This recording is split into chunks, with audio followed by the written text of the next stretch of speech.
சற்று முன் வெளியான தகவல், ரேஷன் அட்டைதாரருக்கு முக்கியமான தகவல் வெளியாகியுள்ளது. அது என்னன்னு சொல்ல பார்க்க போகிறோம். நீங்கள் நம்ம சேனல் சப்ஸ்கிரைப் பண்ணாமல் இருந்தீங்கன்னா மறக்காமல் லைக் பண்ணிக்கோங்க, சப்ஸ்கிரைப் பண்ணிக்கோங்க. வாங்க வீடியோக்குள்ளே போகலாம். கூட்டுறவு வங்கிகளில் வழங்கப்படும் பயிர் கடன் குறித்த முக்கிய அறிவிப்பு ஒன்று வெளியாகியுள்ளது. அது என்ன தெரியுமா? பயிர் கடன்கள் என்பது ஒரு வகையான குறுகிய கால முன்பணமாகும். சாகுபடி செலவுகளை ஈடுகட்டுவதற்காக அந்த பகுதிகளில் உள்ள முதன்மை கூட்டுறவு சங்கங்களால் முன்கூட்டியே வழங்கப்படும் பணமாகும். இதை கொண்டு தரமான விதைகள், உரங்கள் போன்றவற்றை வாங்குவதற்கு பயன்படுத்தி கொள்ளலாம். ஆனால் பயிர்கள் அறுவடை செய்யப்பட்டவுடன் இந்த கடனை திருப்பி செலுத்த வேண்டும். அரசு அளித்து வரும் இந்த கடனுதவி திட்டத்தினால் லட்சக்கணக்கானோர் பலன் பெற்று வருகிறார்கள். அந்த வகையில் கூட்டுறவு துறையின் கீழ் பல்வேறு கூட்டுறவு வங்கிகளும் கூட்டுறவு சங்கங்களும் செயல்பட்டு வருகின்றன. அவை விவசாயிகளுக்கு குறைந்த வட்டியில் பயிர் கடன்களையும் வழங்கப்படுகின்றன. குறிப்பிட்ட காலத்தில் கடனை செலுத்தி விட்டால் வட்டி முழுவதும் தள்ளுபடி கிடைக்கும்.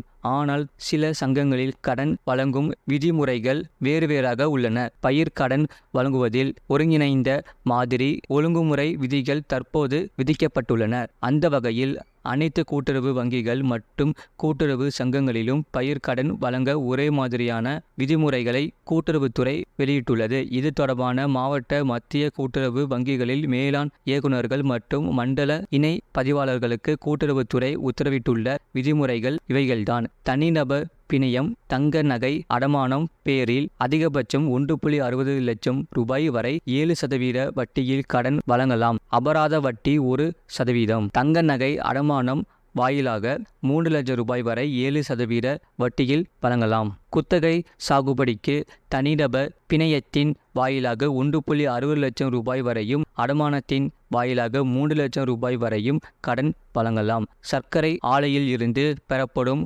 ஒப்பந்த சாகுபடிக்கு வழங்கப்படும் கடன்களில் 10 ஏக்கர் எடை 10 ஏக்கர் வரை, கரும்பு சாகுபடிக்கு தனிநபர் பிணையத்தின் வாயிலாக 3 லட்சம் ரூபாய் வரை கடன் வழங்கப்படும். கால்நடை பராமரிப்பு மற்றும் அவை சார்ந்த தொழில்களுக்கு நடைமுறை மூலதன கடன் தனிநபர் பிணையத்தில் 1.60 லட்சம் ரூபாய் வரை வழங்கப்படும். அதில் பயிர் கடனும் சேரும். பயிர் கடன் பெறாமல் கால்நடை பராமரிப்புக்கு மட்டும் கடன் பெற்றால் அடமானத்தின் வாயிலாக 2 லட்சம் ரூபாய் வரை வழங்கப்படும். கடன் பெறும் உறுப்பினர் மற்றும் பிணையத்தாரர் சங்கத்தில் வேறு எந்த கடனும் பெற்று தவணை தவறாதவராக இருக்க வேண்டும். விவசாய நகை கடனுக்கு ஈடாக வைக்கப்பட்ட நகைகளில் எடை, உண்மை தன்மை, தரம் சரியான இருப்பது உறுதி செய்யப்பட வேண்டும். அடங்கல் சான்று இல்லாமல் பயிர் கடன் வழங்கக்கூடாது என்று கூட்டுறவுத்துறை உத்தரவிட்டிருக்கிறது.